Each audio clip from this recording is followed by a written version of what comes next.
Nakaupo sa baksit ng kotse ni Terence si Yomi, habang nakaupo naman sa front seat ang ate Fiona niya.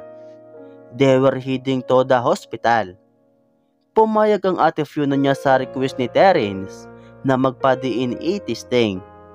Noon pa man ay napag-usapan na talaga ng dalawa ang bagay na iyon at napagkasunduan na ng mga ito ang pagpapa-DNA test bago ikasal ang mga ito.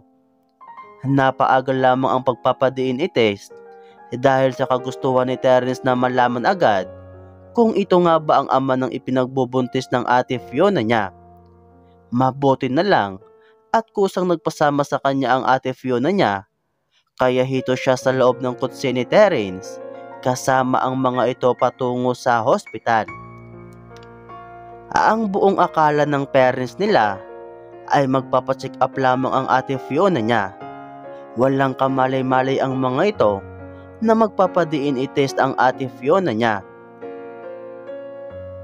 Yomi, mamaya pala, doon ka lang maghintay sa labas ng hospital Roma. Kami na lang muna ni Honey ang papasok sa loob. Nakakaya kasi kay doktora kung tatlo pa tayong naroon.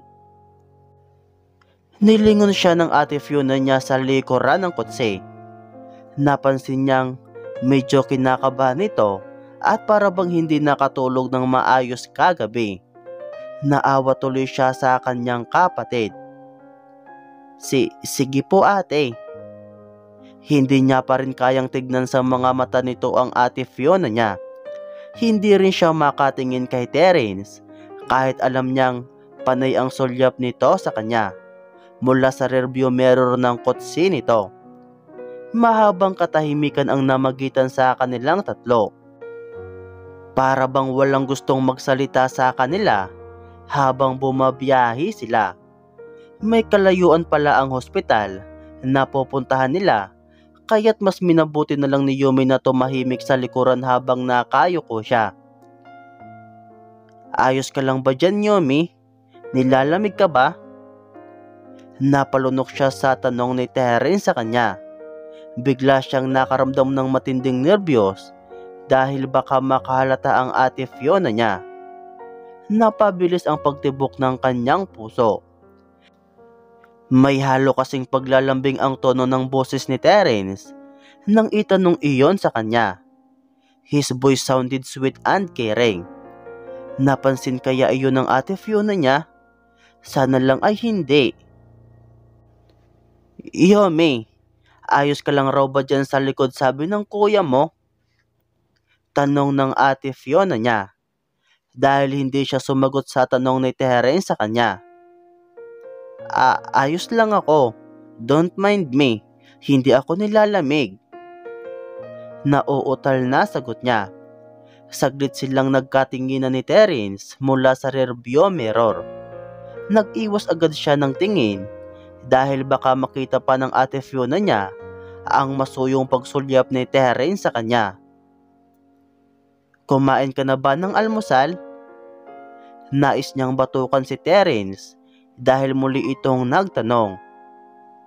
Hindi ba ito natatakot na makahalata ang ate Fiona niya? Oo, kumain na ako, honey.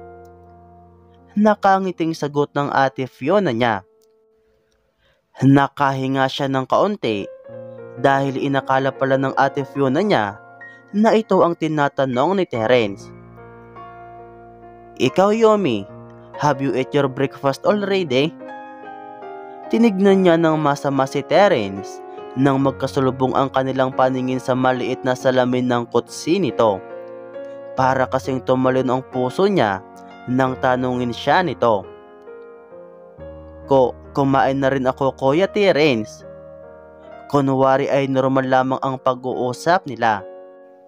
Kahit ang totoo ay kinakabahan siya sa pinapakitang pasimpleng paglalambing ni Terence sa kanya. Binigyan niya ito ng isang warning look kaya tumigil na ito sa pagtatanong.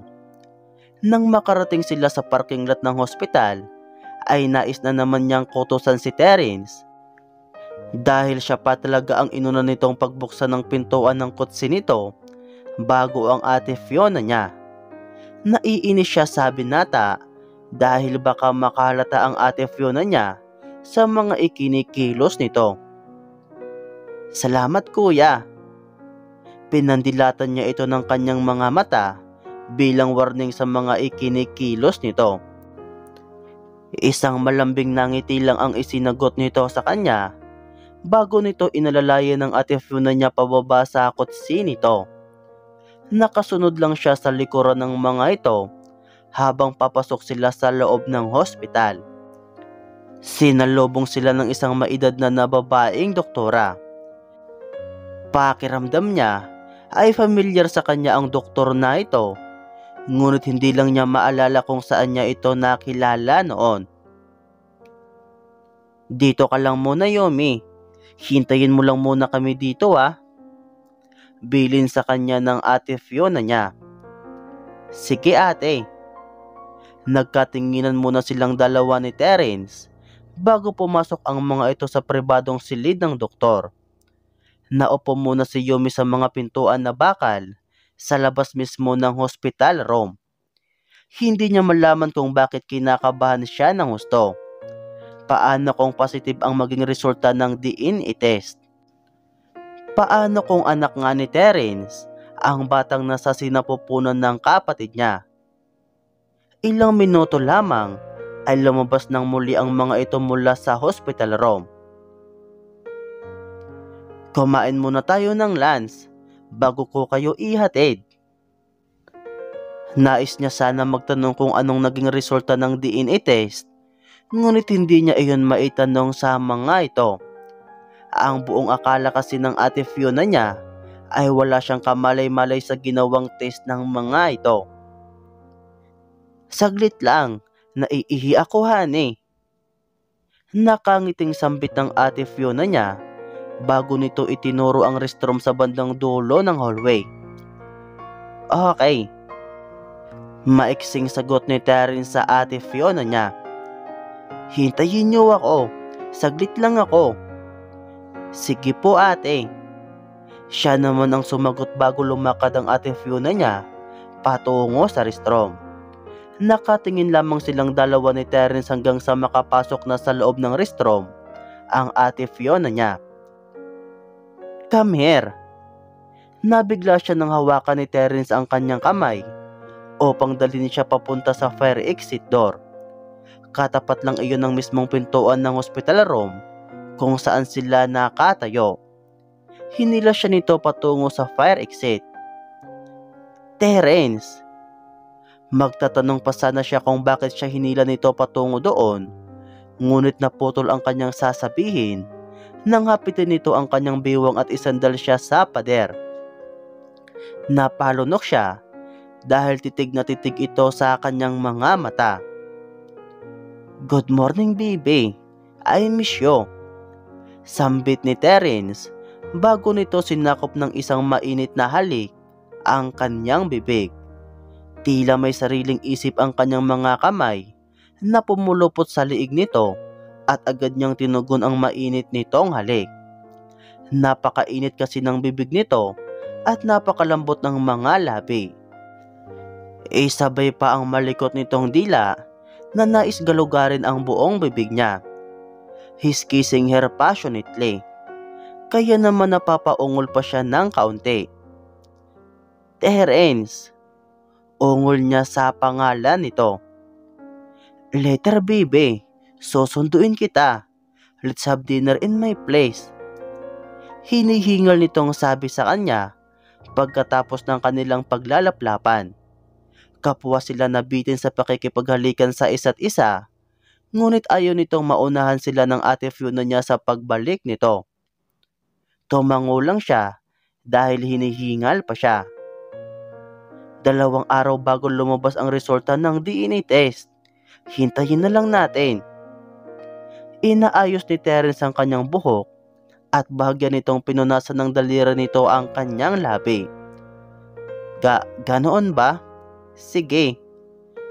"Damn, gusto pa kitang lambingin." Dinikit ni Terence ang ulo nito sa kanyang noo na para bang gusto pa nitong halikan siyang muli. Baka lumabas na si ate ng restroom. Just one more kiss. Muling hinapit ni Terence ang kanyang bewang at mas mapusok na ang iginawad nitong halik sa kanya. Ang higpit ng pagkakayakap nito sa kanyang bewang at halos malunod na siya sa masarap nitong halik. Nagpatangi siya sa halik nito dahil nakakapanghina iyon ng kanyang katawan. Agad rin siyang binitawan nito, ngunit yakap-yakap pa rin nito ang bewang niya. Sumubsob ito sa kanyang liig habang yakap siya. Huwag sana magbago isip mo, Yumi. Maayos ko rin ang sitwasyon natin. Napalunok siya at ramdam niya ang sinseridad sa boses ni Terence. Hinagod na lang niya ang likuran nito. Don't worry. Tatatagan ko ang loob ko para sa iyo. Niyakap niya na rin ang kanyang nobyo. Napakabango nito at napakasarap yakapin. Naramdaman niya na mas humigpit ang yakap nito sa kanya bago siya pinakawalan. Let's go, baby. Baka nandyan na ang ate mo. Nauna itong lumabas ng fire exit. Mabuti na lang at wala pa roon ang ate Fiona niya nang makalabas sila. Ilang segundo lang ay lumabas na rin ito sa restroom. Hindi nito napansin na may ginawa silang milagro ni Terence dahil nakangiti itong lumapit sa kanila. Sorry, natagalan ako. Nag-alboroto ang tiyan ko eh. Kumain na muna tayo sa pinakamalapit na restaurant. Huwag na, honey. Nagluto si mama at tita ng lunch natin. Doon na tayo kumain sa bahay. Sagot ng ate Fiona niya. Okay.